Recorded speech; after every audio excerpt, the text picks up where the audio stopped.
tell us a little bit about yourself and your story. So, a little about myself and my story. How far back do you want to go? Whatever you're comfortable with.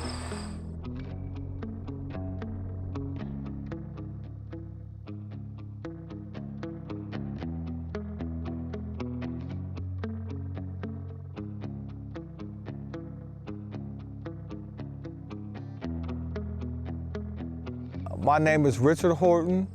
I was wrongly incarcerated for 16 years for a robbery that I did not commit.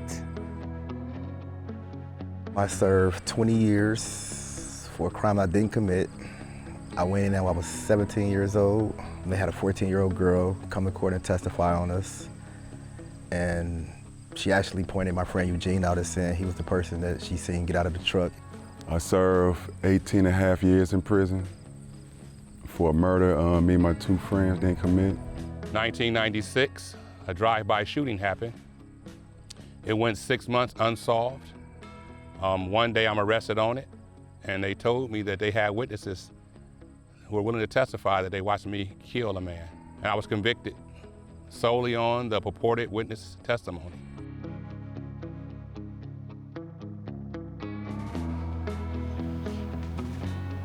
What is one thing that you would want Black kids to learn from your story? The youth, they need to know that when you get that indictment, look at the indictment. It says the state of Ohio versus you. Mm-hmm. They have unlimited resources to convict you. I was warned about some of these things growing up, but I didn't take it very seriously, and it happened to me. And I just want you to know that it could happen. Black and brown people, we should be able to know our rights. These kids nowadays, they feel like they have to do what everybody else is doing, you know what I'm saying? So I always leave, I go speak like, man, if one of your friends got something going on, you want to be a part of it, speak up. I was falsely accused of aggravated murder 2003, fought for 15 years before I got exonerated. And I'm just enjoying life, trying to show like the younger kids in my community that, you know what I'm saying, you can go through bad and turn out good.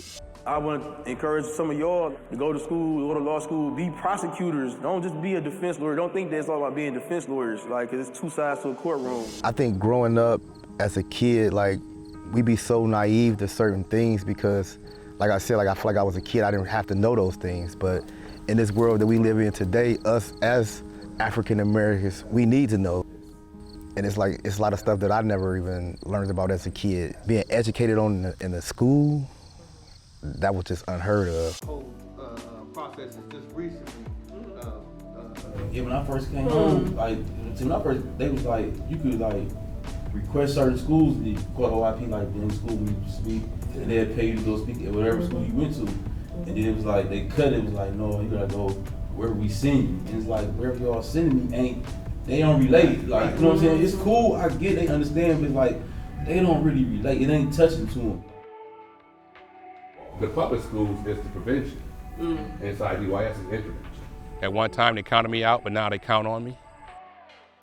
I started a behavioral health agency to help those who are living with mental illness, substance use disorder, and also who have been incarcerated.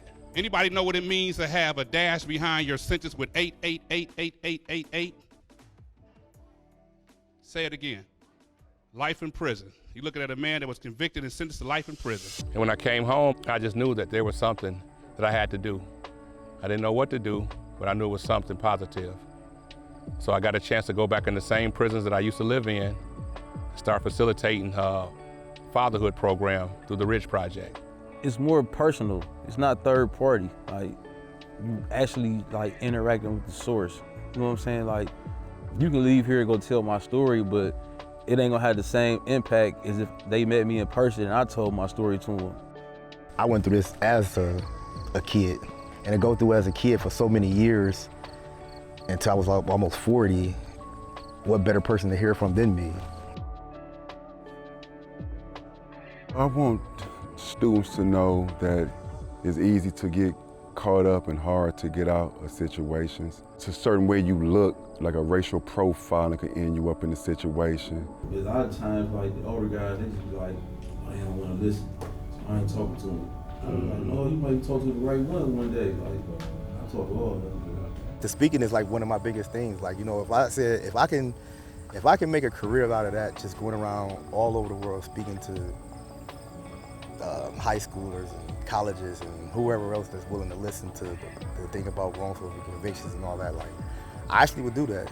That would be my ideal thing, and I feel like I would be making a change with that.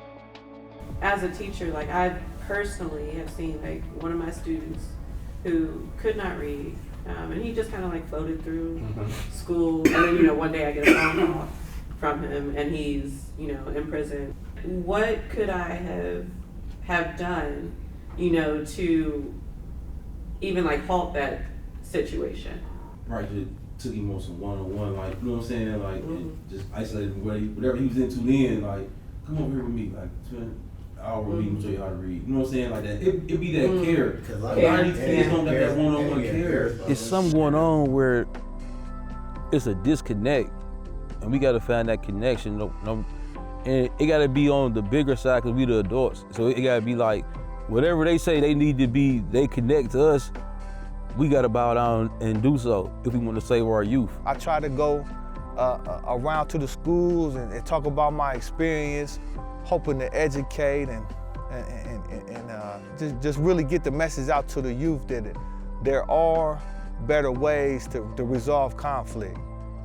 Students and teachers can learn that at any time in America, circumstances outside of your power can change your life for the worse. My dreams is for them to have a better life, for them to see the light and be provided with the best opportunity they can be. My dream for the black youth in Toledo, Ohio, is that all of them take advantage of the opportunity. My dream is that they start believing in themselves and see their self-worth. My dream is to let them understand that don't be in a rush to grow up. Don't be in a rush. It's okay to be you. That's my hope and my dream, and I'm going to make it a reality.